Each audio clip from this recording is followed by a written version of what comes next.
All right, hello Division Three. I'm Leah Coretti, and I have the pleasure of running D3 programming for ADRs and FARs. I have the pleasure this morning of bringing to you some reflections on the Division Three philosophy from President Emeritus of Center College, John Roush. President Roush retired last summer after 22 years of service to Center College.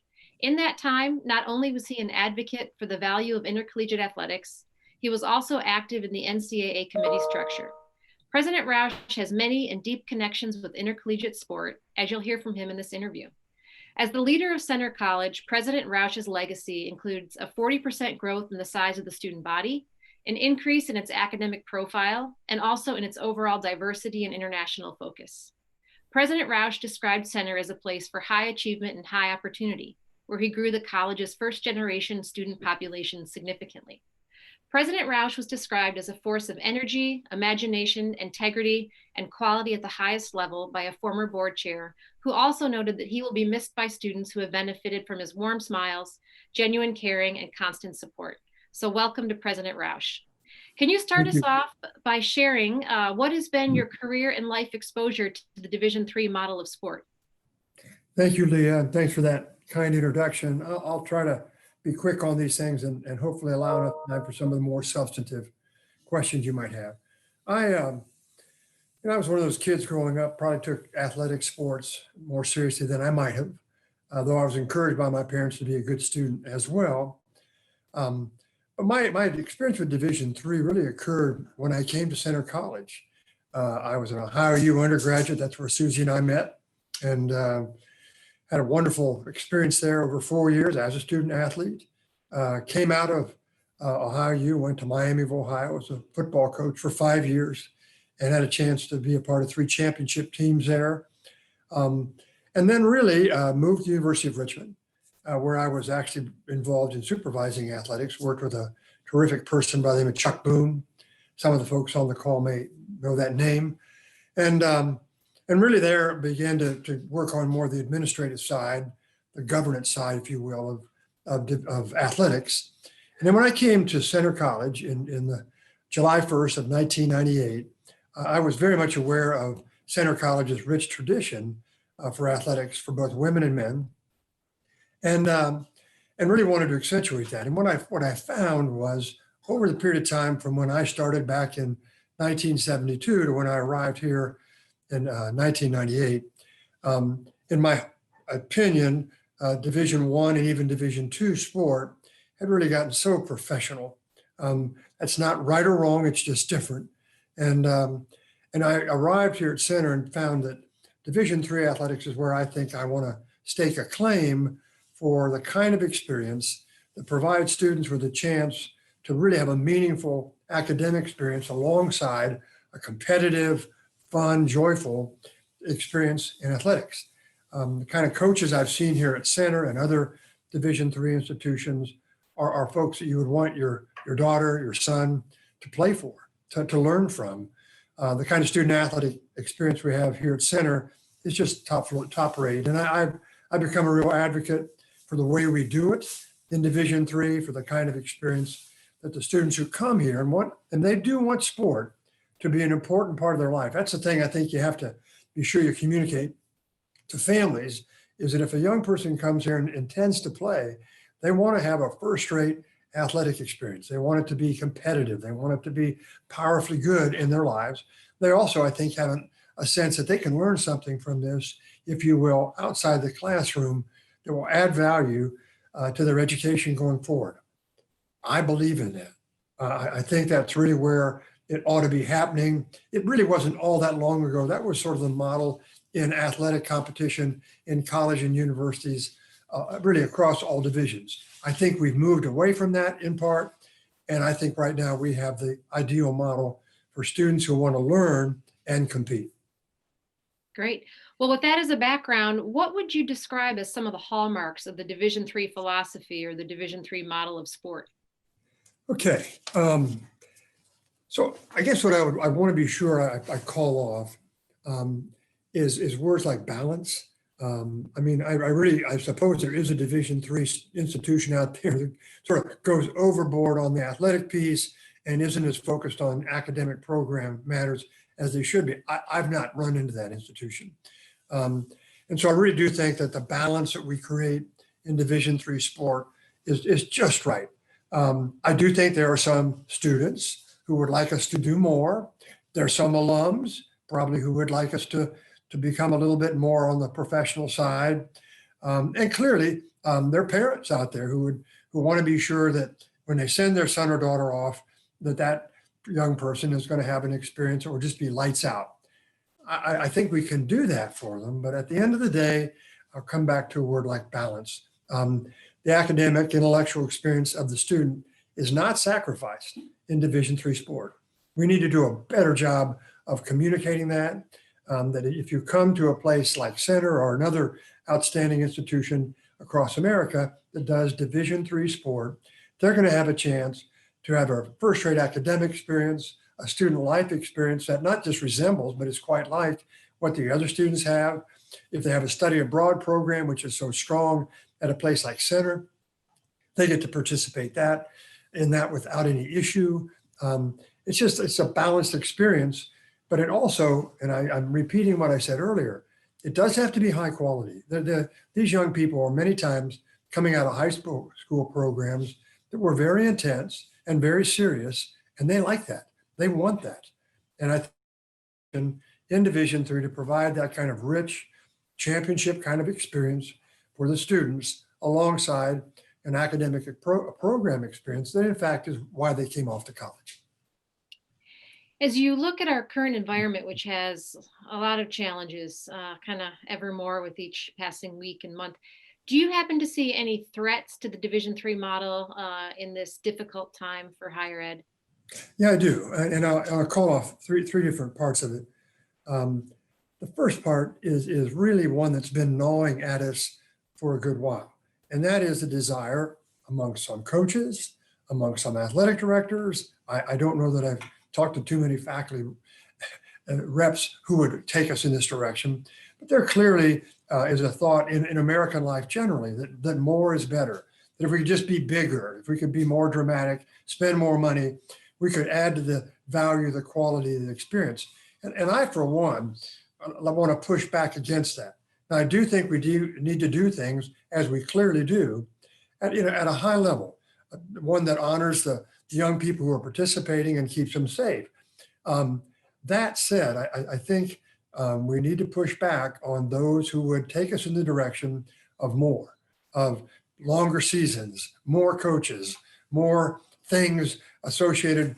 Some of the facility chase now that I think exists in Division III is no more attractive there than it is in Division I. And that doesn't mean these young people shouldn't have a good and safe place to play. But I've been on some Division III campuses that words like Taj Mahal and Tower come to mind. And I think we need to be careful about not allowing more becoming our objective. High quality, making a difference in students' lives, those ought to be the drivers for us in Division III, not just bigger and believing that it's better. The second thing is, and this won't surprise anyone on the call, the outcome of this pandemic is still difficult to understand as it relates to college and university sports.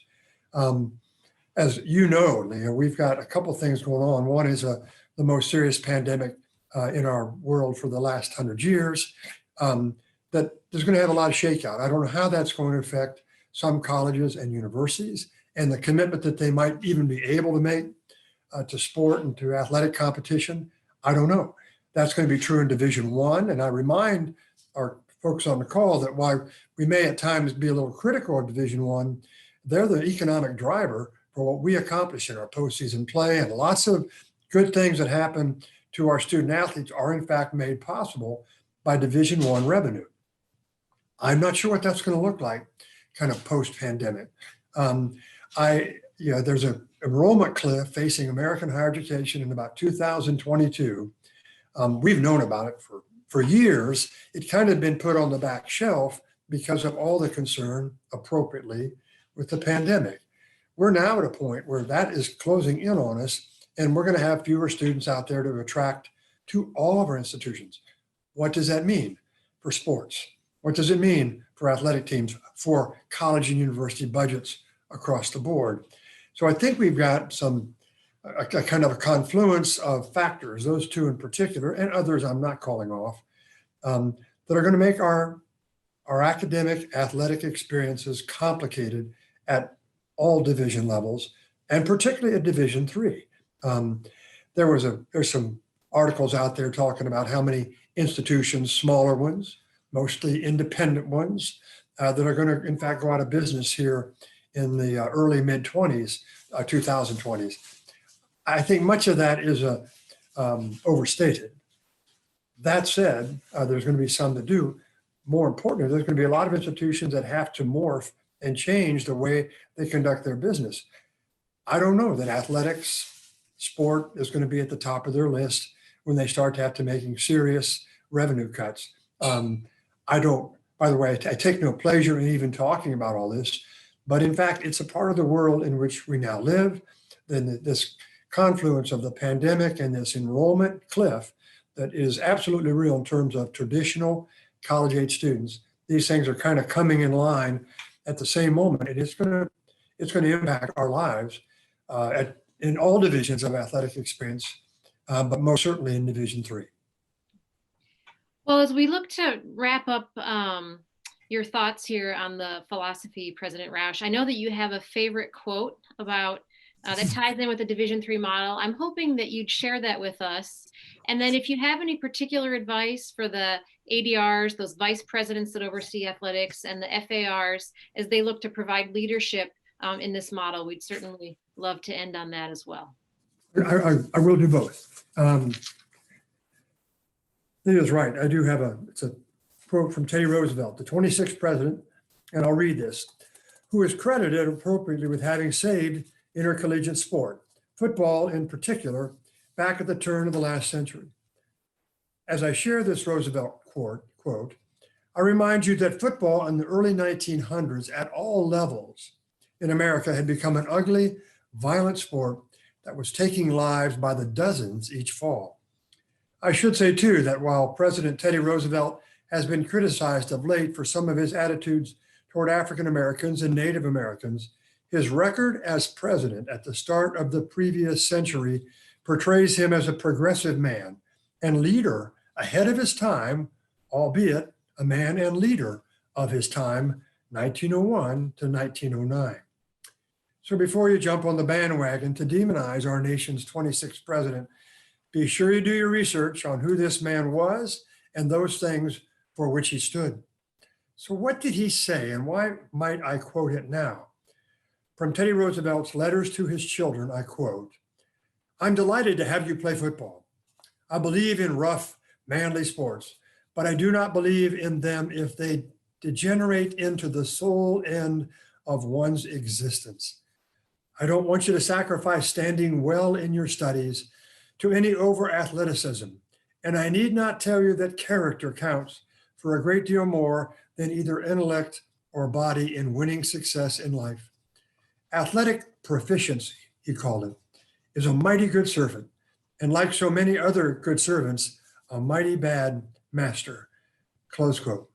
And so, might I say, President Roosevelt, that I think the philosophy represented by Division III, now in 2020, would meet or exceed your expectations for collegiate sport. We have stayed the course and not allowed athletic proficiency, as you called it, more than a century ago, to become a master of the student athletes who compete on our campuses across this America.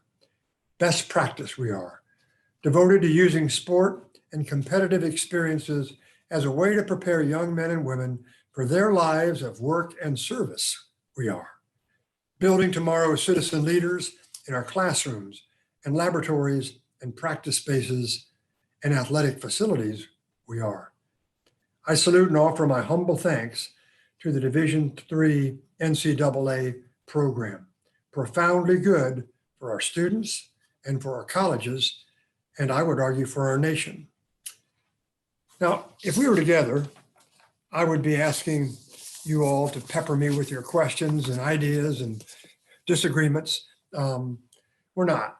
So I do want to take a moment and be sure that if you want to reach out to me with a particular question or something that you want to ask me about, I would welcome that. It's john.roush@Centre, that's CENTRE.edu, and I promise you a response. I'm not expecting to be overwhelmed, but if I were, that would be okay too. I really count the experience that I had as a student athlete, that I shared with my wife of almost 50 years back then, the experience that we had then in our younger life together through our boys, and now even through our grandchildren who are staying involved in collegiate sport. And that's really a powerfully good thing. And so I believe very much in what it is we do and the difference that we have a chance to make in the lives of the young people who come our way. With that, I will bid you adieu and always the best. Well, thanks to President Roush, and we look forward to seeing who reaches out in our group to send him those questions. So thanks again for your time. Thank you, Leah.